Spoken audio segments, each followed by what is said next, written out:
It's been a very weird day in Mariners land. It started off with a trade rumor linking the Mariners to Mets outfielder Mark Cahna. That's kind of exciting. And shortly after, it was announced Cade Marlowe had been called up. That's also pretty exciting. Only for us to find out that it was because Jarred Kelenic broke his foot kicking a water cooler last night. Yeah. And then George Kirby and the Mariners shut out the Twins in the afternoon because why the hell not? Our thoughts on all of it coming up here on the Locked On Mariners postgame show. Colby, hit it. You are Locked On Mariners, your daily Seattle Mariners podcast. Part of the Locked On Podcast Network, your team every day. Ahoy, sailors. It is Thursday, July 20th, 2023. This is Trident Gonzalez and Colby Patnode for the Locked On Mariners postgame show. Thank you so much for making us your first listen. Subscribe, like, and turn on alerts if you're watching on YouTube, or subscribe and leave a 5-star review on your preferred podcast platform if you like what you hear. If you're part of the crew and rock with us every single day, let us know in the comments below.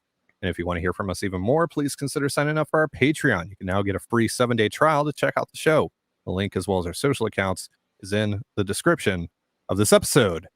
Mariners beat the Twins 5-0 this afternoon at T-Mobile Park, and probably not going to spend a ton of time on the actual game because just so much happened today. But that's where we're going to start. George Kirby today shuts out the Twins over 7 scoreless. Just 4 hits allowed, no walks. 10 strikeouts, ties the career high. Pretty awesome because, we've talked about in the past that Kirby hasn't had a ton of high strikeout totals in games this year. So this was really cool to see. What was your assessment of Mr. George Kirby, Colby? He was okay. 4 hard hit balls in 7 innings. It's kind of tough to take that type of outing seriously. So, he's fine. But it was pretty interesting. It was pretty fastball heavy. It was 49% fastball. But it really didn't feel that way, at least early. It felt like early in the game he was going to the slider a lot.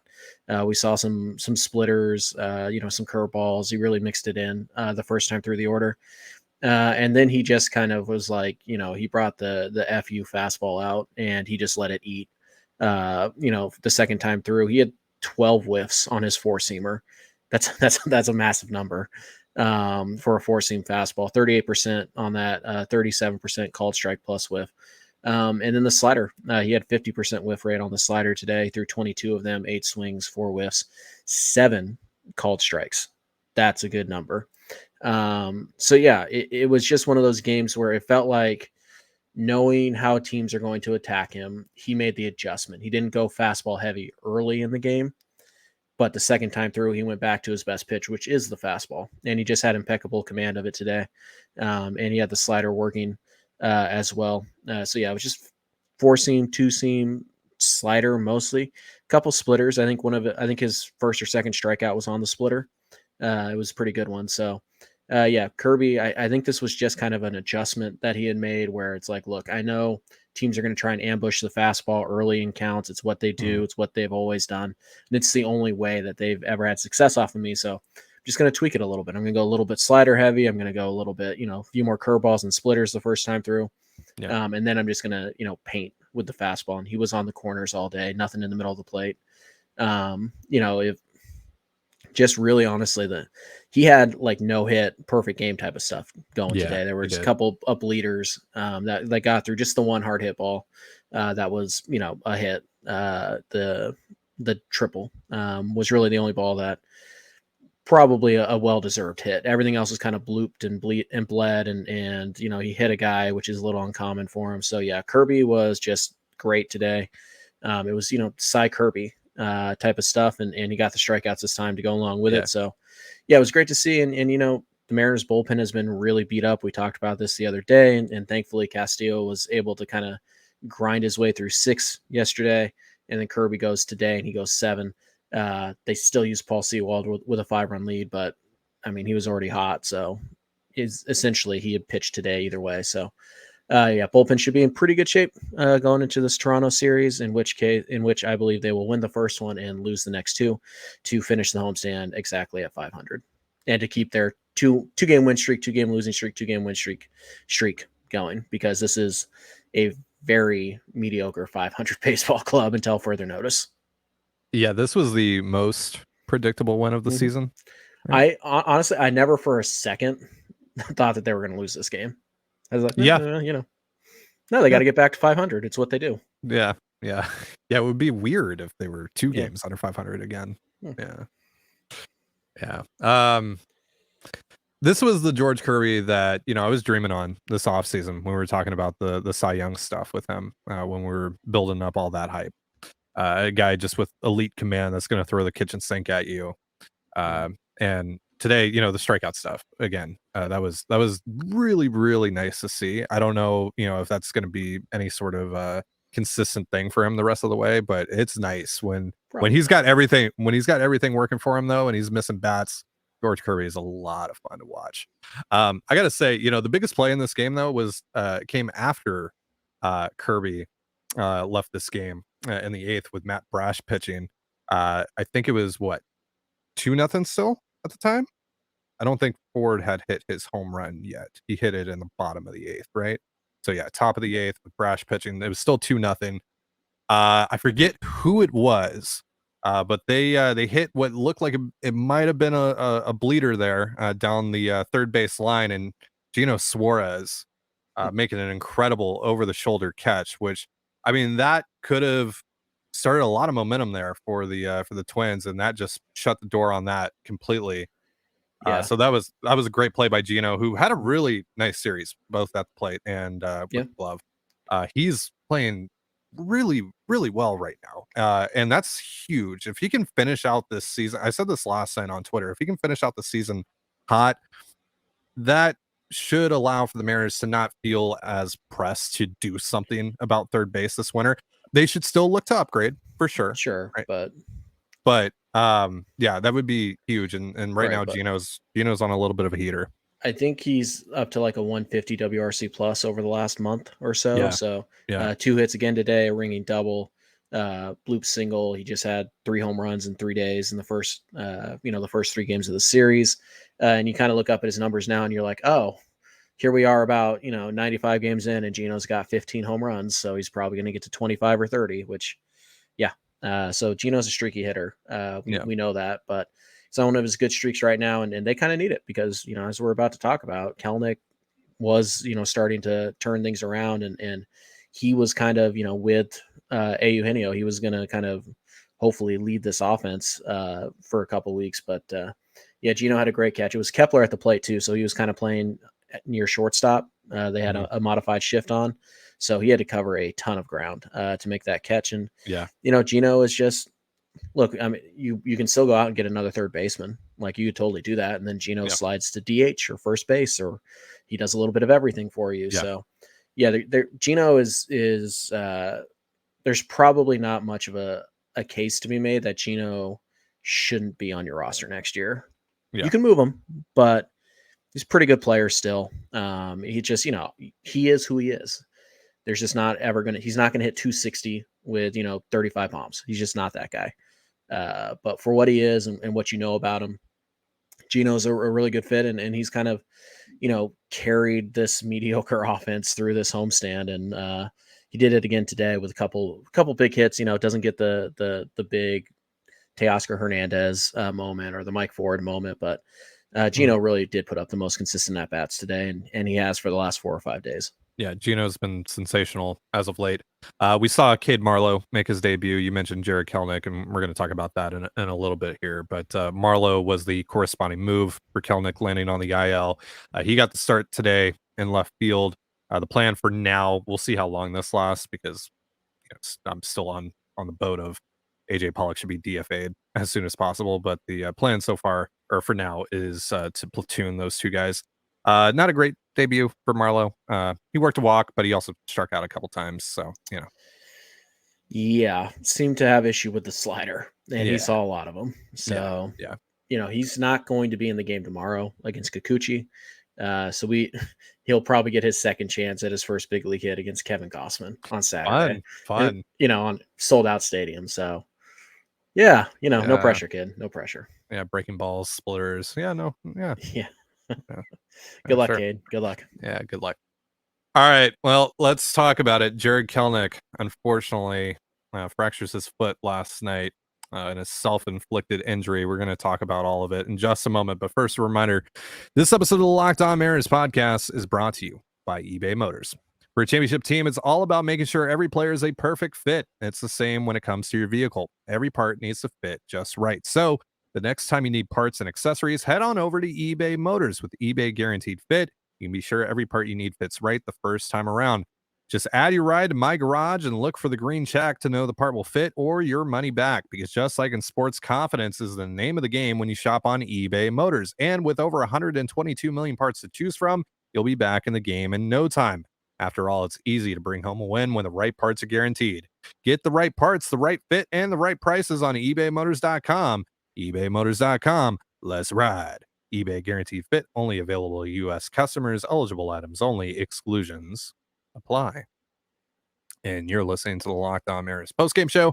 Thank you again for making us your first listen after the Mariners beat the Twins 5-0 at T-Mobile Park this afternoon to, of course, split the series, because that's just what the Mariners do.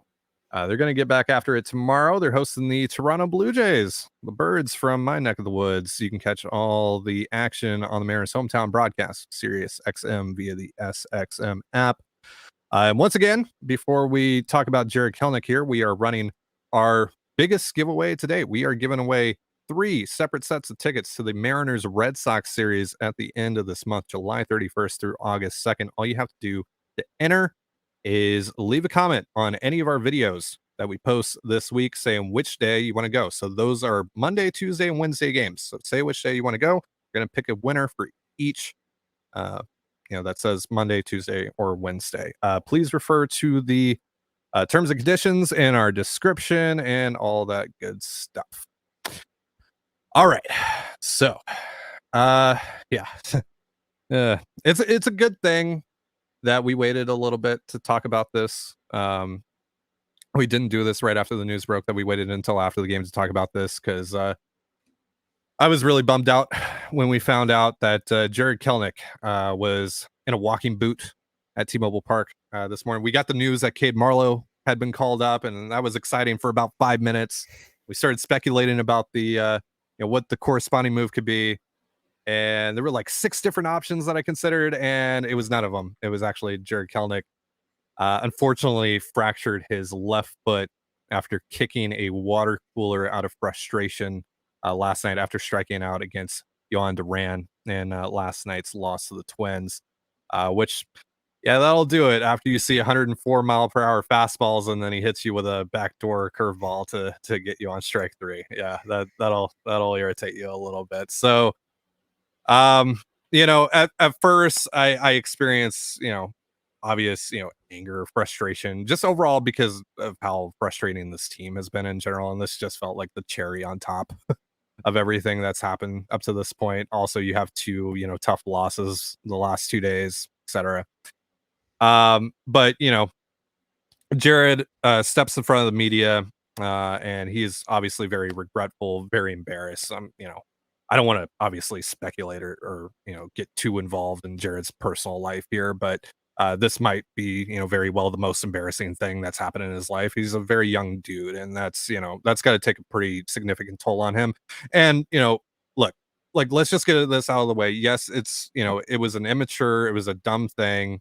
It was a selfish thing, all those things, right? All that can be true, but also I think he should be commended here for having the guts to step in front of the media and talk to them and be vulnerable and transparent about the situation, and be remorseful and regretful to his teammates. I thought that was great. And also, I don't want to tack on the guy, right? He's paying the price for his decision already. He broke his foot, right? He's let his teammates down. He's feeling the embarrassment of that. He's feeling the regret of that. Anyone who's given Jarred a hard time over that, let up. All right, he's going through enough as is. So with that said, Colby, how do you feel about this whole situation with Jarred? Yeah, on the baseball field, it definitely hurts. Kelenic, really, I feel like since the San Francisco series, looked like he had really started to figure things out, and he came out of the break and he was probably your most consistent hitter. He was driving the ball to the opposite field. You know, he was getting on base. He had a nice little hit streak going, lots of doubles. The strikeouts were starting to come down a little bit. Like, it looked like Kelenic was starting to figure things out. And that's huge, especially in a season that may not amount to, you know, a realistic playoff chase.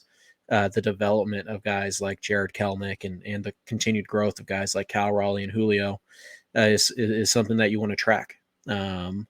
So it is a bummer from a baseball sense, but you know, I think we as fans should step away for, you know, just a quick second from the field and just understand that we do not have any idea what is going on in Jarred's real life.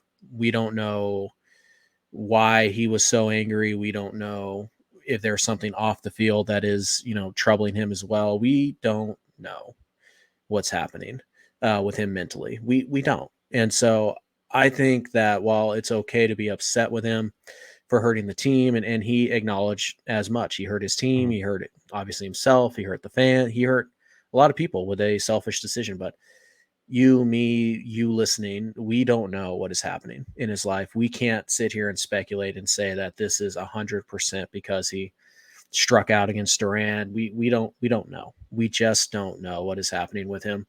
And so because of that, I think it's important to remember that athletes are human beings. Yep. They make mistakes. And because we don't know any of the extra circumstances surrounding Jarred's lapse of judgment, I think the most important thing we can do is just, you know, send love, send understanding and compassion. Yep. And, you know, just understand that Jarred is a 23-year-old kid who made a mistake that he will hopefully learn from. And, you know, just you know, you have to commend him for answering the tough questions and not ducking out. He didn't have to do that interview. He could have left and just, you know, I'm not taking questions today, like a lot of athletes would have. And Jarred at 23 years old understands, you know, that he let the team down and all of that stuff. And, you know, he was mature about it. He spoke about it. And so to me, like, this doesn't, there are a lot of people who, you know, it's like, oh, well, it shows how much he cares. I like him even more now. You know, there are other people who are like, he's selfish. Like, shows how little he cares about his team and all that stuff. And for me, you know, I think at the end of the day, I would like Jarred to know, and I don't think Jarred listens to the show, but you know, I'm sending you my love, and I feel like we as fans need to do better. And just, we don't know what's happening. We don't understand what's going on in these guys' headspace in these situations. And when they make a mistake like this, yes, you hold them accountable for it. Scott Service did it. Jarred Kelenic has done it himself. But we don't know. We don't have the whole story. And so I think it's important to be compassionate in a time like this and just kind of like, hey, you know, he's a 23-year-old kid who made a bad decision, and he'll learn from it and he'll grow. Yeah. Jarred's the ultimate competitor, right? He eats, breathes, and sleeps baseball. Like, that's who he is, right? And, you know, or at least from everything that we know about him, right? And so, yeah, you know, for me, I really just I look at him and I don't care about 2024. I don't care about the rest of this year. I really don't. At the end of the day, all I care about is that he's okay, both physically and mentally. That's where my headspace is at right now, as far as Jarred Kelenic goes, is that he's doing okay. And, you know, as far as baseball goes, you know, I hope that he can look back on this year and not let this overshadow everything else, all the good that he was able to accomplish this year, because it was such a huge year. Because if I'm assuming that this is probably it for him right this year, as far as this year goes, and we'll see. I saw a doctor speculate that if everything is like great, everything goes really well for him, then it's 5 to 6 weeks minimum. So there's a chance he's back for September. But yeah, we'll see. And we'll see if maybe the Mariners, you know, are in a position where they even want to push that with him, right? So I would say there's probably a slim chance that he comes back, but we'll see.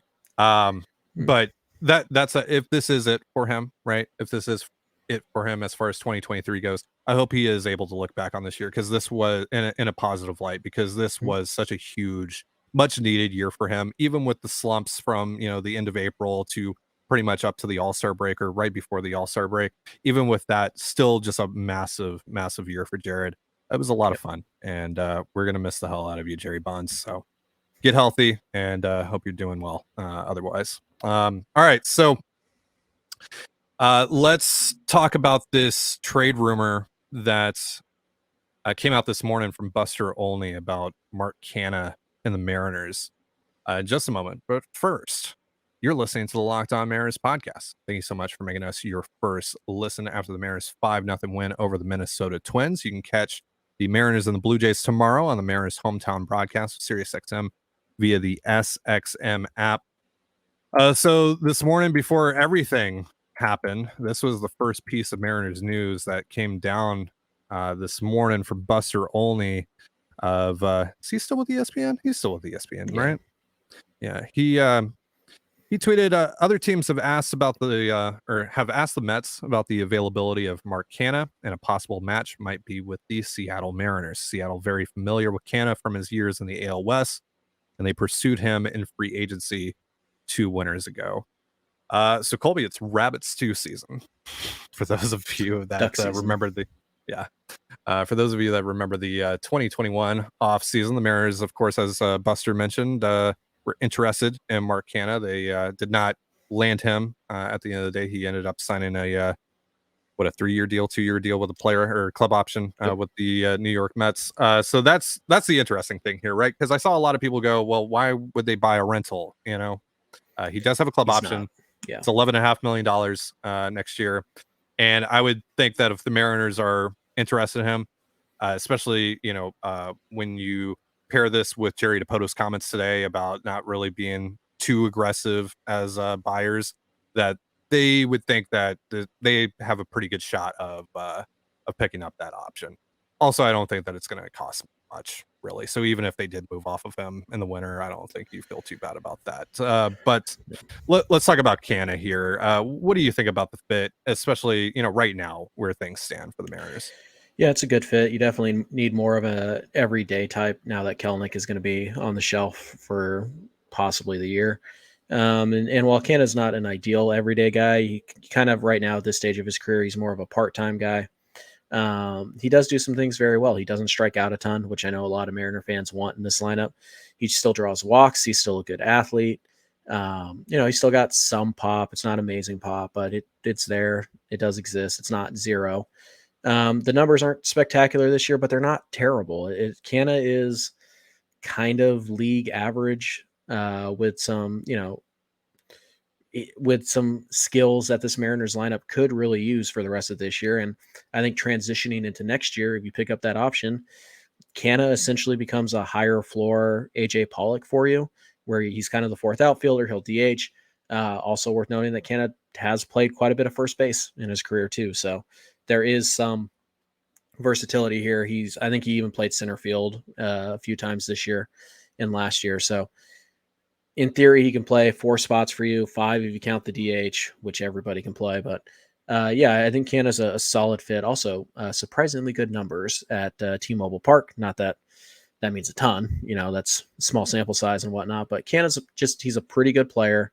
Who I think ideally at this stage of his career is a 4th outfielder who gets 400 plate appearances a year. And he does not have the severe lefty-righty splits like somebody like Pollock has had, at least coming into this last year, what Pollock had. So I think it's a solid fit, and I think it does make some sense both in the short term and the long term. And I also don't think he's going to cost a ton to acquire at the deadline, because they still owe him about $5 million this year. There's a $2 million buyout. And then, obviously you have an $11 million option. So the acquiring team is going to have to eat at least $7 million. That's going to eliminate a lot of teams from this conversation. But hey, you know what? The Mets just paid $4 million for Trevor Gott. So who knows how much you actually have to pay Mark Cahna. So we'll see. But I do think it makes a lot of sense. I would caution people and say that this feels much more like speculative than like the Mariners have reached out, but I think they probably have or will. I would think they have. Yeah. Because typically Buster's not making stuff up. So my guess is that he heard like, the Mariners are one of those teams that's kind of, talked about it, but Yeah. and I do wonder if those efforts get, jacked up a little bit now that Kelenic's probably going to be out for a while. Well, yeah, and that's what I'm thinking, right? Is that with the news of Kelenic, with the fact that AJ Pollock has just been nothing for you, and you need to move off of him immediately if possible. That they would be interested in Canna. Plus, he's a guy that's that can be club controlled in 2024. So, and is like even with his relative down year this year, he's still a 111 WRC plus guy. But even with that, Yeah. $11.5 million is a more than fine bet on him. Now he's a little bit older, but he's still a good player. 244, 346, 396. Not a lot of power there. That's never really been his thing. I mean, he hit 26 home runs one year, but that's been about it. He doesn't strike out. He walks a good amount. Like, that's a good player for $11.5 million. I'll take that any day of the week. Funny enough, though, he's actually a reverse splits guy. I mean, he's not bad against lefties, but he's actually been like really good against righties, especially the last couple of years. So, but yeah, you just need more guys that they don't strike out and they walk. They get on base. Like that's what you need to get back to. You need more guys like that on your roster right now. Yeah, and like you said, last year he was a 2.8 win player. The year before that, he was a 3-win player. Like he is, in 2020, the strike or the COVID year, he was 1.5 wins in let's see here, in 59 games. So basically a 4-win pace there. Year before that, he was almost a 4-win player. Like, this is a guy who's a pretty safe bet to be a 2-win player. Even in a part-time role, which is what you are acquiring him for. I know Mariner fans want like the big, like middle of the order bat, and that's not Canna, but you have work to do around the fringes of your roster, both in 2020 and 2024. And Canna checks a lot of boxes. If you can expedite that, if this is only just for the sake of 2024, really, you still need to expedite that a little bit here, if possible. If you have an opportunity here, you take it, right? Especially because we don't know what this market is going to really look like. Right. So everything you can check off your to-do list in the summer allows you more focus on the things you need to do in the winter. So even if all you can do in the summer is add kind of these role players, and you have to wait until the winter to try and add your big impact bat, then fine, do it, because it's only going to get harder to do. The more things you have to do this winter, the harder it's going to be to get them all done. Well, also, if you like Mark Cahna, if you want Mark Cahna to be a part of this thing, if you think he's a good fit for your roster, just because he's available now doesn't mean that he'll necessarily be available in the winter. Maybe he gets traded elsewhere, and maybe they pick the club option, this one. So maybe they decline and he signs somewhere else. Like, there's so many variables there. So if you have the opportunity right now, if you like Mark Cahna a lot and you want him to be a part of this thing, do it. Pull the trigger. Yeah, I can't imagine Canna costs much more than like Alberto Rodriguez at the high end. I don't even think it's going to be that, to be honest. Yeah, I mean, we'll see. He's still a good player. Like, and at the end of the day, good players cost more in the summer than they would in the winter. But obviously, by acquiring him in the summer, you get to control the option.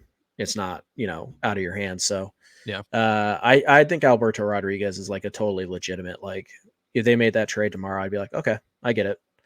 Totally fine. So yeah, I feel like Rodriguez, maybe even Cade Marlowe. Like, I feel like that's like the high end.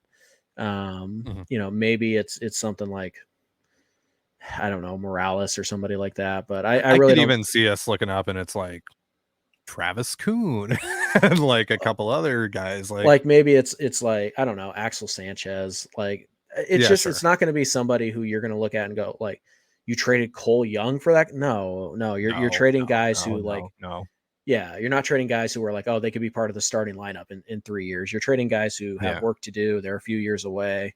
They're not on the 40-man, presumably. So, like, I think he's going to be reasonably cheap too. So, I like the Canna idea. Obviously, again, for this year, because you need to give those at-bats to somebody, because believe it or not, despite all of this, you're still in the exact same spot you were 4 days ago. Yeah. Because nobody wants to win the third wild card spot. So, you do need at-bats this year, but more importantly, you need to start chiseling away at, acquiring the 3 or 4 good above average bats you need for next year. And Canna is one of those guys who can fill multiple roles for you. So and Jerry, I like the idea. Yeah, Jerry today on the radio was talking about, they do want to make some upgrades. Like they do want to add some pieces for now, for 2023 and 2024 in mind. So they haven't completely given up on 2023. Just what Jerry has said is, we haven't separated ourselves enough to go after, this year's Luis Castillo, right? Like, yeah, no, absolutely not. You're not doing that. You're not, and you're not doing the rental thing either. So yeah, that's why a guy like Canna makes sense, because he's not going to cost what Castillo costs, but he's also not a rental. But if he comes here and struggles and it's not a fit, you do have an easy out anyways. So yeah. So it's a pretty ideal fit. Yeah, it's very low risk, and I wouldn't say high reward, but a pretty good reward out of it.